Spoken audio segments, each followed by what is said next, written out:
Welcome back to Tyler's Retro Reviews. For an OG review I did 5 years ago on the main channel, that is. New Year's Revolution 2005. This is one of the most cursed WWE pay-per-views ever. And it's not a good show, let's just be honest here.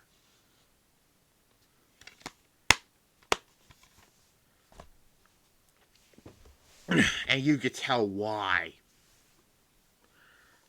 So, yeah. January 9th, a Raw only pay-per-view, because this was until 2007. They did brand exclusive pay-per-views until 2016. At the Cruz del Puerto Rico in San Juan, Puerto Rico. They would not go back to Puerto Rico until last year at Backlash. So you can tell why this show is infamous. Because the first two matches, the literal first two matches, had injury into them. So the main match on this show is the Elimination Chamber match for the World Heavyweight Championship. Because we'll talk about that when we get to the main event. However, this show was bad. It was a terrible way to start off 2005.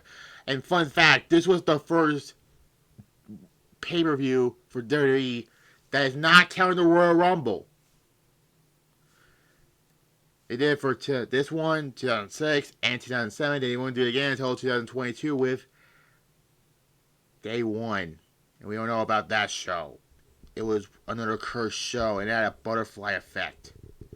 Because we don't know, Roman Reigns was supposed to wrestle Brock Lesnar on that show, but if you want to see Super Kick Studios video on the Day 1 butterfly effect, check it out. It was a good video. It was a good watch. However, I'm not going to talk about Day 1 2022. I already talked about that. It was my, third year on YouTube. 2019, 2022, yep. Yeah, that show was an okay show. However, now my last video I did was 4 minutes. Now with my upgraded self, it will not be a 4-minute video. Regardless, let's get on to this show.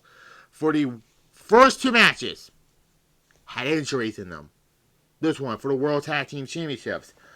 Eugene and William Regal. I don't remember who they beat to win the tag titles. I think it was Lawrence Dunce or something. Defeats Christian and Tyson Tomko. I mean, this was not a good match. However, there was an injury in this match where Eugene drop kicked Tomko, I believe it was, and Eugene's injured his knee as a result of this. And then they have to have the babyfaces win, where Eugene grabbed Tongo's tights. They did the same spot with Austin and Owen Hart at SummerSlam 97, where Eugene grabs Tomko's tights in front of referee Chad Patton, by the way. 1, 2, 3, it's over. Yeah. 1 out of 10 because of it. However, the injury bug did not end there, because the second match had another injury for the Women's Championship. Now, this feud between Trish and Lita was, well, I'll get to when I get to Kane and Snitsky. Because, this started in August, but technically not, because Lita was in, I guess, storyline. I don't know if I guess it was a storyline purpose, pregnant, because Trish was feuding with Victoria for Unforgiven. They didn't have the match till Survivor Series, which was basically an angle, to lead to the match on Raw where Lita won. And then we got the match for the Women's Championship. Trish Stratus defeats Lita. This is another match that got cursed. Because the match was good until Lita got hurt. And Trish won the Women's Championship because of it. And this led to... Now, if Lita didn't get hurt, plans were for WrestleMania 21 was supposed to be Lita and Trish for the Women's Championship. And I guess Lita was supposed to win the Women's Championship back. But she got hurt, and Trish will hold on to this title until WrestleMania 22. Surprise. And yeah. I mean, I give it a 5 out of 10. Because I can't shit on this because it's Trish Stratus and Lita. But things cannot get better for this. Then we get a dual Intercontinental Championship match.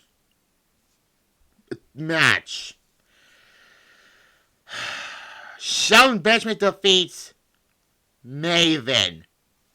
Who has a YouTube channel, by the way. Maven does. Forgot Maven. Yeah, I do too, but this was... What the hell was this?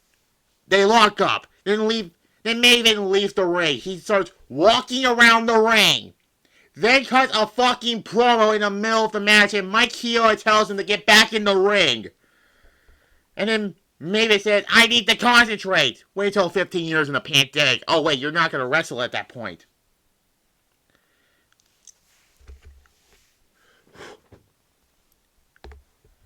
And then Shelton just rolls him up, 1, 2, 3. You thought that was going to be it, right? Nope, they did another match. Shelton T-bones him, 1, 2, 3. So, I don't care what the Wikipedia says, they're 2 separate matches. No, this whole match was 10 minutes and 5 seconds, basically. 0. Shit Intercontinental Championship match. Fuck this match. Why was this on a fucking pay-per-view?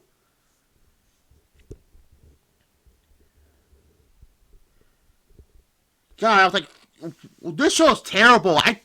I forgot how bad it was the first time I reviewed this. And I was like, oh my god, this show is bad the second time I watched this. Then we have Muhammad Hassan defeating Jerry Lawler. Muhammad Hassan was the most forgotten Ruthless Aggression era wrestler because what happened at Great American Bash 05, getting lashed right by The Undertaker at the Great American Bash. That's 2 Great American Bashes, by the way, that Undertaker kill off a character. Paul Bearer in 2004 and Muhammad Hassan in 2005. However, this match was not good. And what made this match so bad, there was no commentary in the match. It's like playing a WWE game where you turn off the commentary. Yes, terrible match. 0.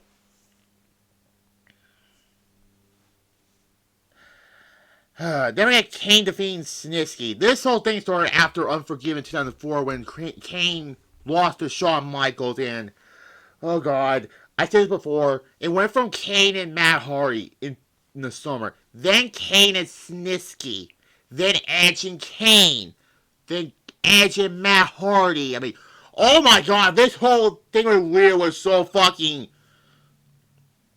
horrible.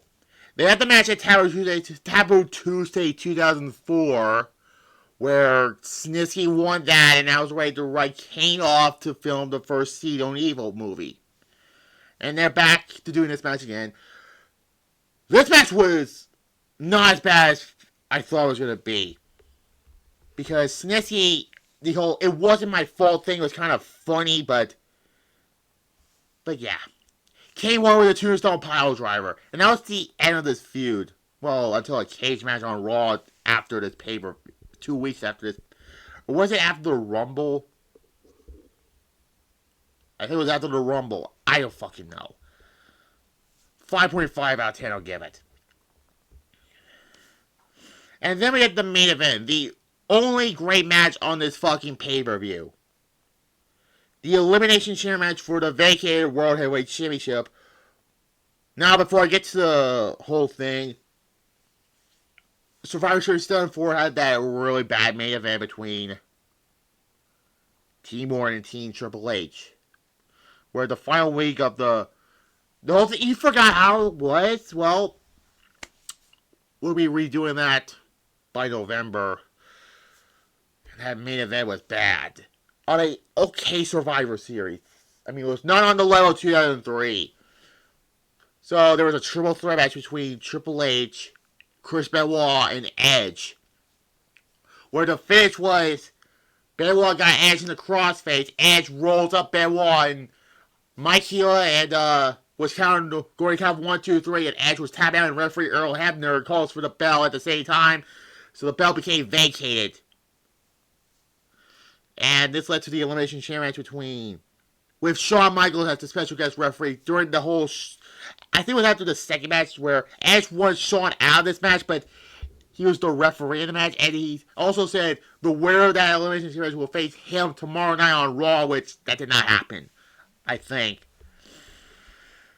So we get the Elimination Chamber match for the vacated World Heavyweight Championship with Shawn Michaels as special guest referee. He was out after Taboo Tuesday 2004. And you know Triple H was going to win this match. I'll get to that again. Triple H defeats Randy Orton, Batista, Chris Jericho, Edge, and Chris Benoit. And let's not forget the whole thing about Triple H doesn't give a damn about you. He doesn't give a damn about me. He cares about that Royal Heavyweight Championship when Randy Orton said to Batista. You already know that's going to lead to the seats for WrestleMania 21. So it begins with Benoit and Jericho. And then I'm not going through every people who come out of the pods. So Edge was eliminated by Chris Jericho. This was a continuation of the Edge Shawn Michaels feud that ended at the Royal Rumble later that month. Then Chris Benoit was eliminated by Batista by a spine buster sandwiched by Jericho. And then Jericho was eliminated by Batista. And then it came down to Batista, Randy Orton, and Triple H as the final three. Jeez. How did this came? Randy Orton hits Batista in the Family Jewels, RKO's him. Triple H did not save Batista when he gets eliminated. So, and then it came down to Randy Orton and Triple H. These two had a shit match in Unforgiven 2004. It was about a terrible WrestleMania main event almost a few years later. And it was like a bad match at Royal Rumble 2005 also. You forgot about that. Batista helps Triple H win the World Heavyweight Championship when Shawn Michaels was distracted beating up Ric Flair, which was hilarious. Triple H wins the World Heavyweight Championship back. So what was the fucking point of vacating the World Heavyweight Championship if the whole thing was going to have Triple H walk into WrestleMania 21 as the World Heavyweight Championship to drive it to Batista? Zero fucking sense. I give it a 7.5 out of 10. Not the best chamber match. But yeah. I don't care what I said in my original review. It was the first video I did on my main channel. 5 years later, this show did not age well. It's kind of funny. 2 weeks ago, I reviewed Armageddon 2005. That was the last WWE pay-per-view of 2005. 2 weeks now, I did their first pay-per-view in New Year's Revolution 2005. This show sucked. 3 out of 10. I'm being generous with the 3 out of 10.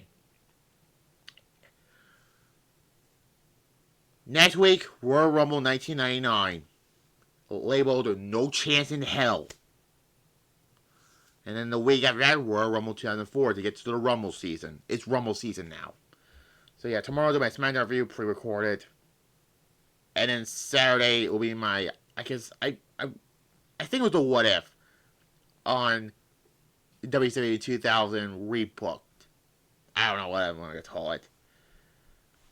Regardless, like this video, comment down below, subscribe to this channel right here to click the notification bell, and you'll see Royal Rumble 1999. And also my main channel, I'm celebrating 5 years on YouTube. And there. Bye-bye. And hey, it's not 4 minutes this time.